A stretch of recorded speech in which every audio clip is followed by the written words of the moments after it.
Bonjour tout le monde, bienvenue sur ma chaîne pour votre lecture hebdomadaire de cette toute première semaine du mois de septembre 2025. La semaine nous menant du 1er septembre au 7 septembre 2025 évidemment, que nous ferons ici avec le Crystal Vision Tarot. Gardez en tête que le 7 septembre, nous avons une pleine lune qui, d'après ce que j'ai compris, s'annonce assez puissante. Donc, on le garde en tête tout au long de la lecture et on va voir si quelque chose en relation avec cette pleine lune nous parvient. Alors, on va mélanger tout ça.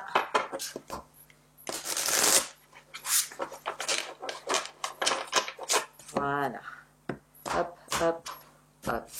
Alors, 3 cartes, 4 de bâton, 10 de coupe et reine de denier.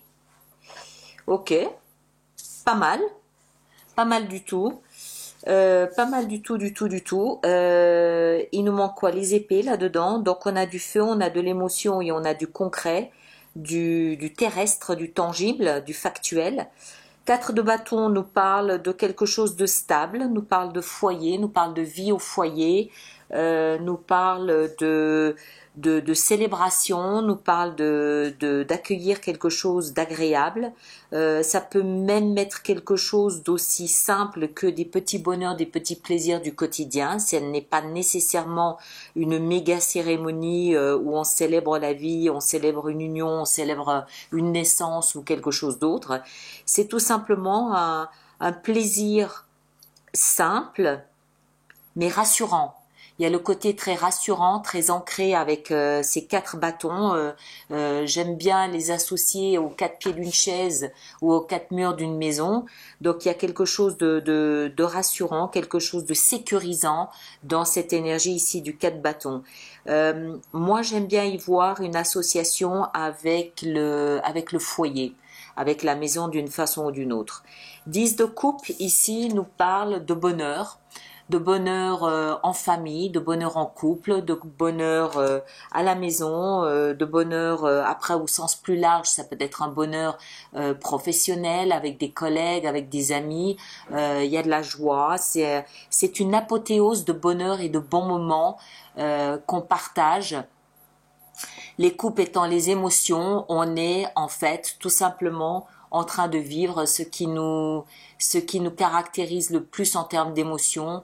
Nos désirs sont assouvis, on ne pourrait pas émotionnellement espérer davantage. On est tout simplement heureux, aussi simplement que ça, que ce soit encore une fois dans une vie de famille, que ce soit dans sa vie de parent, que ce soit au travail, que ce soit avec des amis, avec des collègues, voilà. Donc les deux ensemble nous parlent quand même assez fortement de bonheur au foyer, d'une vie de famille stable, aimante, aimée, une vie au foyer où en fait, bon oui, il y a il y a peut-être des petits cailloux dans la chaussure, mais bon an mal an, on est heureux, tout va bien, il n'y a pas de gros problèmes qui pourraient venir perturber notre sérénité familiale, notre bonheur. Et à côté de ça, on a la reine de denier. Alors la reine de denier, c'est une énergie de terre. Moi, j'aime beaucoup l'associer, la reine de denier, à tout ce qui est soins et thérapie naturelle. La reine de denier, elle a donc cette particularité d'être une énergie féminine, de principe féminin, yin, c'est-à-dire sensibilité, émotivité, douceur, tendresse, intuition, tout ce qui caractérise le principe féminin. Et la terre fait que en fait elle arrive à faire quelque chose de toutes ces émotions, toute cette caractéristique féminine, elle arrive à en faire quelque chose de concret. C'est pour ça que je l'associe généralement à tout ce qui est soin.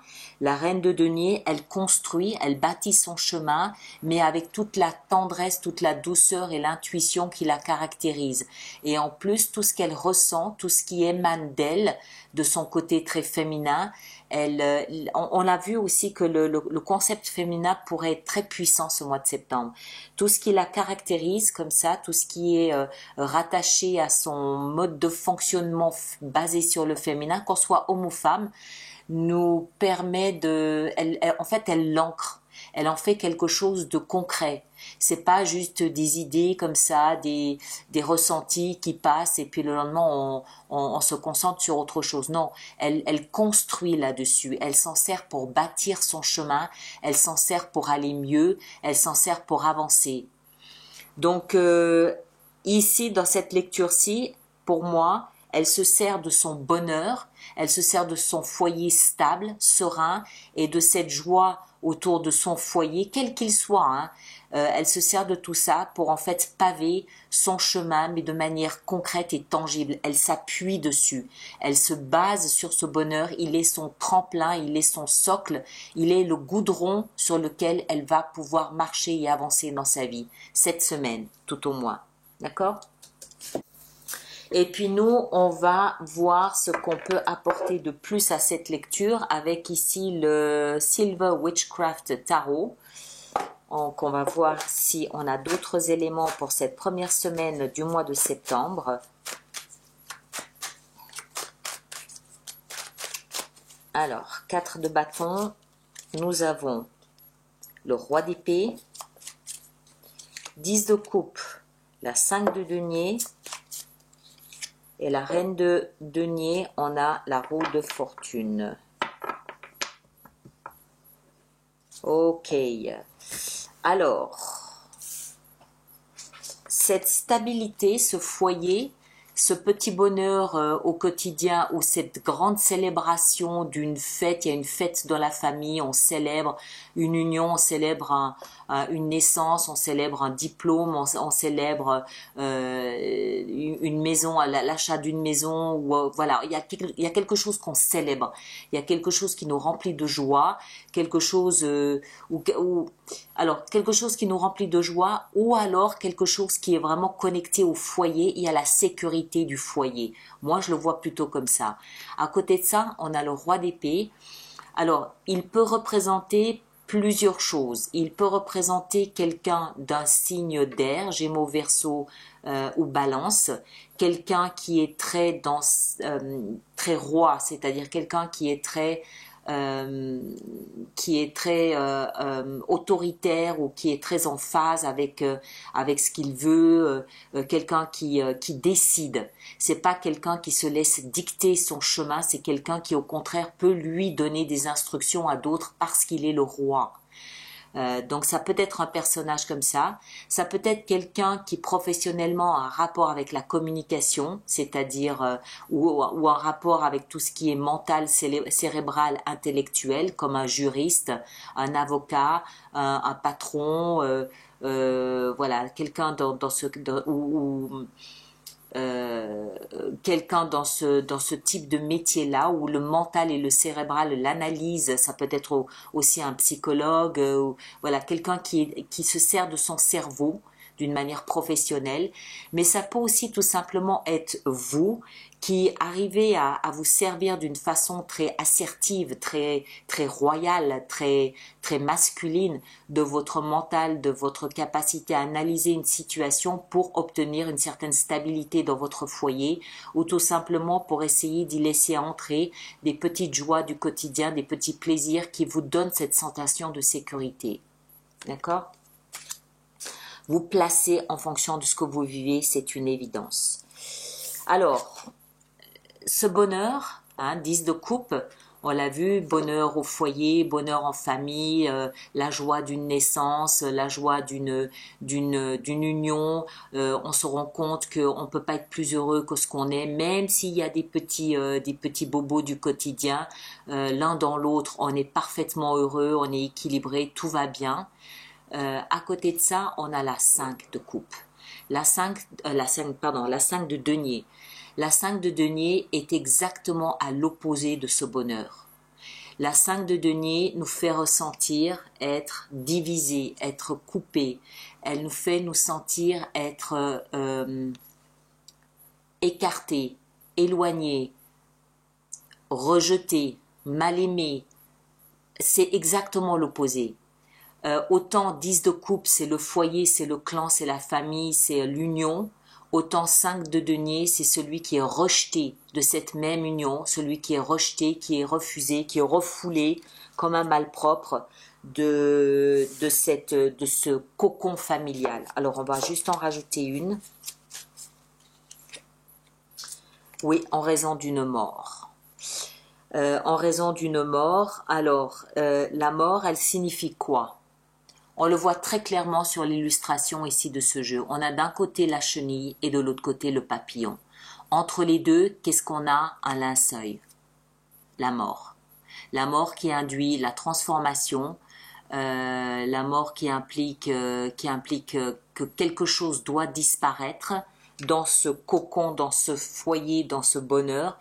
Quelque chose doit disparaître pour qu'on puisse se transformer et devenir ce beau papillon. Ça passe nécessairement par cette sensation d'être rejeté, d'être mis à l'écart et d'être miséreux et misérable. Donc il se passe quelque chose ici au niveau du foyer, au niveau de votre vie de foyer. Ça ne veut pas forcément dire rupture, ça ne veut pas forcément dire abandon de l'un ou de l'autre. On peut très bien, par exemple, devoir changer de région, et quitter sa région est un véritable crève-cœur, parce qu'on laisse des voisins, parce qu'on laisse des amis. Il n'empêche qu'on a quand même le roi d'épée ici qui nous fait comprendre qu'il y a quelque chose de mûrement réfléchi, ou il y a quelque chose qui est induit peut-être par un homme de loi. C'est possible aussi qu'on vous oblige à quitter votre maison parce que, je sais pas, il y a des travaux à faire, ou elle est saisie, ou quelque chose comme ça. Mais voilà, c'est un crève-cœur. Et à l'autre bout de cette mort, donc ce beau papillon, juste encore en rajouter une pour ça, on a la grande prêtresse qui, elle, nous fait comprendre que c'est un processus qu'on ressent à l'intérieur de soi. On le sait, on le sent, c'est là, c'est pas une surprise. Quelque chose en soi, intuitivement, nous fait comprendre que c'est une évidence, on le sait, on le sent arriver. On le sent arriver, pourquoi? Parce qu'on a avec ça la roue de fortune aussi. La roue de fortune nous explique que c'est notre destin. C'est comme ça que ça doit être. Et c'est pas quelque chose qui semble être vécu de manière dramatique parce qu'on a la reine de denier. Vous vous souvenez, je vous expliquais qu'elle se servait de tout ce qui se passait dans son existence, dans sa vie, pour en fait ancrer tout ça et parvenir à évoluer en étant chaque fois connecté à la terre, en étant chaque fois relié à une forme de thérapie, à une forme d'utilisation saine et intelligente de ce qui se passe. Elle se laisse pas surprendre, la reine de denier. Elle va chaque fois arriver à trouver une issue favorable, une issue solide, une issue salvatrice et thérapeutique dans tout ce qu'elle vit. Même si elle vit ici ce processus de deuil, elle va être capable de lui trouver une façon très utile, ancrée dans la terre, une façon concrète, utile, pour en fait que ça lui soit pour que ça lui soit profitable et que ça l'aide à évoluer. Et encore une fois, on a la roue de fortune ici avec ça, qui fait comprendre que c'est d'une part, c'est écrit, on le sait, c'est indéniable, et d'autre part, cette reine de denier dans son processus, homme ou femme, hein, on a tous un féminin et un masculin en soi. Les hommes, vous allez vous appuyer sur votre côté féminin. Qu'est-ce que je voulais dire? Donc cette reine de denier, elle s'appuie donc sur son principe féminin et elle sait, elle comprend que c'est son destin. Elle comprend que même si elle s'opposait à cette transformation, elle ne le pourrait pas parce que c'est écrit. La roue de fortune, c'est cette grande roue qui tourne, qui est maniée par le divin, qui est maniée par l'univers, qui est maniée par le cosmos, qui est maniée par une force que nous ne maîtrisons pas, que nous ne connaissons pas, et elle s'arrête là où elle veut s'arrêter, cette roue, qu'on le veuille ou non. Donc la reine de denier, elle agit de la meilleure des façons qui soit, c'est-à-dire de se servir de ce qui se passe ici pour évoluer, pour grandir et surtout l'ancrer dans la matière, ce qui signifie qu'elle ne se laisse pas déborder par les émotions dans ce qui se passe. Elle arrive à les ancrer, encore une fois, pour en faire quelque chose de tangible et de concret. J'ai presque envie d'en rajouter une ici. Ah, la tour. La tour. ça veut dire que je le sentais, cette pleine lune du 7 septembre, accrochez-vous. Accrochez-vous, il y a quelque chose de fatalement écrit qui va se mettre en place. Vous n'êtes pas mal du tout. C'est vraisemblablement quelque chose qui touche à votre concept du bonheur ou du foyer, mais vous n'êtes pas mal du tout, à part la 5 de denier. Oui, ok, d'accord, allez, un petit chouïa, on est d'accord. Mais la tour et la roue de fortune nous expliquent que c'est quelque chose qui nous tombe dessus parce que c'était écrit, parce que c'était le moment. C'est tout. On ne peut pas contrôler, on ne peut pas maîtriser. C'est le destin qui décide que une information nous parvient, mais on arrive à en faire quelque chose. D'accord? Waouh! Ça va être une semaine... Waouh! Ok? Allez, je m'arrête ici. On se retrouve la semaine prochaine pour voir de quelle façon tout ça peut évoluer et ce qu'on arrive à en faire. En attendant, prenez grand soin de vous et à bientôt. Merci beaucoup.